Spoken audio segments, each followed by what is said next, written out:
Welcome. Thank you. Should I call you Mr. Roach or Gеше Майкъл? Gеше Майкъl is good, I think. Yeah.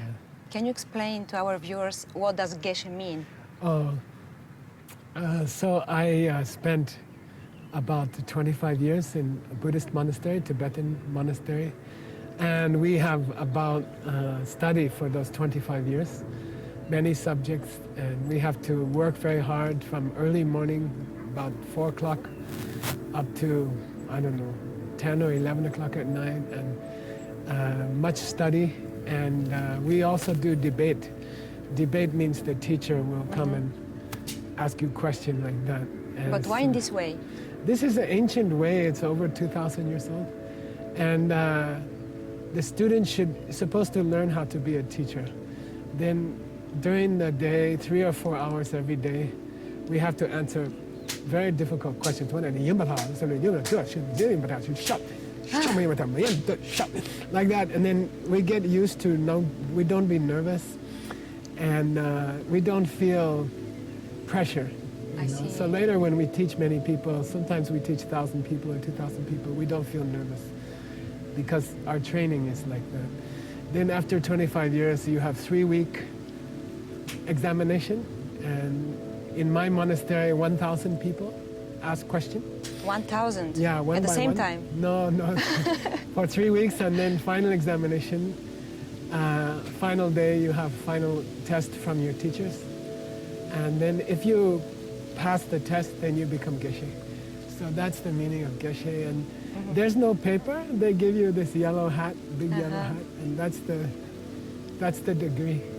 But Stepping. do you have to pass this great retreat to achieve? Yeah. Why is this necessary? So after I finished Geshe, later one of my teachers asked me to do 3-year meditation retreat, no talking for 3 years. Stay in one room for 3 years. And this is special practice that's very helpful, but it's not necessary. I have many students who do meditation. They have family. They have, 3 kids, 4 kids. They are too busy to go to retreat.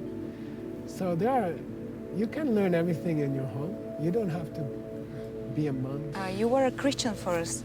Why did you become a Buddhist? I was very happy in the church. I grew up in the church.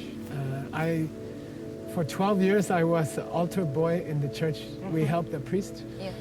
And in my church, our priests are fantastic. They are really great priests. So always in my heart, I said, I want to be a priest like that, you know. And I was supposed to go to the priest school when I graduated from university. Yeah. And then my mother died, very, very bad cancer. Then I got crisis in my mind, you know. I thought, I don't know what's true or what's wrong or what's right. So I went to India, and I met Dalai Lama and start to learn from them. So in my mind, the thing which I learned in Tibet, it's very good for Christian also, and it makes me better Christian. For example, in Tibet, they're always talking about seed in your mind. You can call karma, but Jesus always talks about seed. He said, what you plant, you will get, or what you do to other person will come back to you. This is karma. But in Tibet, they explain how karma stays in your mind. So if I lie to somebody, when I lie, I can hear my lie. Then this plants a seed in my mind. Then maybe after 2 weeks, somebody will lie to me. What is the most important thing that we should know about Buddhism as a religion? I think this idea about seeds is the most important thing. Like anything you do to other person, it will come back to you. This is negative way. If I push somebody, then 10 times somebody will push me.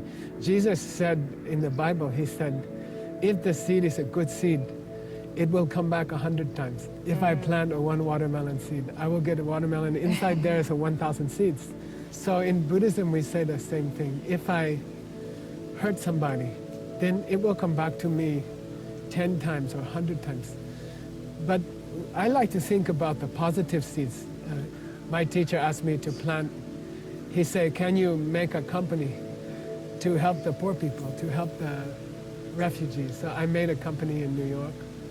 I used the good seed. I like to think positive way. Many people ask me, I want to get a boyfriend. Then I say, you have to plant a seed, you have to do karma. Then they say, what is the karma to meet my partner, my soulmate? What is the karma? Then I say, well, you have to help a lonely people. You go to find the old person, you take care of them, I see. and then you plant karma. And then you will meet this guy will come into your life because the guy is coming from your mind. But what does it mean to have a spiritual partner? In Buddhism, we have a special thing called spiritual partner. And we say inside of every person, and I think also in genetics, nobody is 100% male or 100% female. So a boy is 80% boy and I see. 20% girl. And in Buddhism, we say you have to reach a balance. A Buddha is not a man or not a woman. Buddha is both together, complete. And Buddha can love like a mother, and Buddha can work hard like a father, and Buddha has both qualities. So if we want to be like an angel, if we want to become an angel, we must balance the male and the female. So I, for example, I'm male. So I'm missing 80% female. So if I have a spiritual partner, if we pray together, if we meditate together, if we help people together, then it will balance my nature, and I will become like an angel. Is not man or woman. Angel is above that thing. What should we know to have a successful partnership? I will explain with my favorite thing. It's with a pen. In our monastery, they teach us how to have successful partnership. They use a pen. So I will ask you, what is this thing? A pen? Then you say it's a pen. Then I say, there's some dogs here in the park. Yeah. If that dog comes here and I show this to the dog, what will they do? Bite it? Yeah, they will bite it. Then I ask you, does that dog see this thing as a pen? And you said, No. they don't see. They see as something to chew. So I see pen, dog sees something to chew. Who is correct? Both? Both are correct, yeah. The dog can use it. It tastes good. Sometimes I also chew. And I can use to write. So it's both. That's a good answer. Now, more difficult question. We call emptiness. Pustata. Пустота? Pustata. If I put this thing here, or I put it here, then all the people go away, and all the dogs go away. At that time, which one is it? Пустота? Yeah, it's nothing. You can say nichamo. It's nothing. I see. That's the real meaning, emptiness. Then, if the human comes back, it becomes a Pen? pen. If the dog comes back, it becomes. If they both come back, it becomes both. So, what does that mean? What is the meaning of that about my partner or successful partner? Then the big question is, how to put a seed in your mind.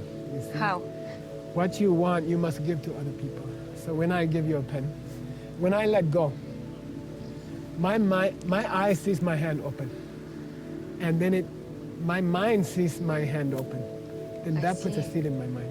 So if I want a nice partner, if I want to meet my perfect partner, then I should help the other person who is lonely.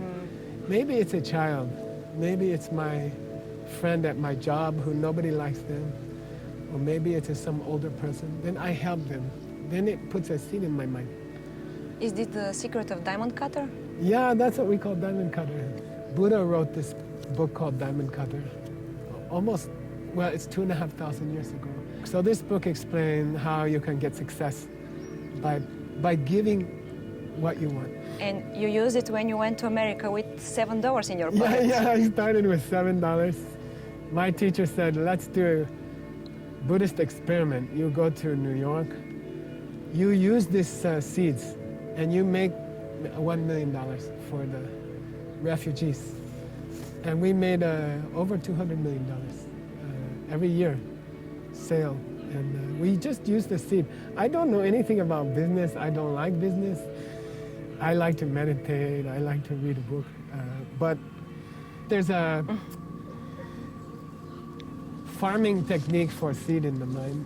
You must know the technique. If you don't know the technique, many people help other people, but they didn't make $200 million. So there's a technique. Днес научихме как да засадим семето в съзнанието си. Но как да го отгледаме така, че да даде желание от нас плод, ще попитаме монахът милионер утре, само в Отблизо с Мира.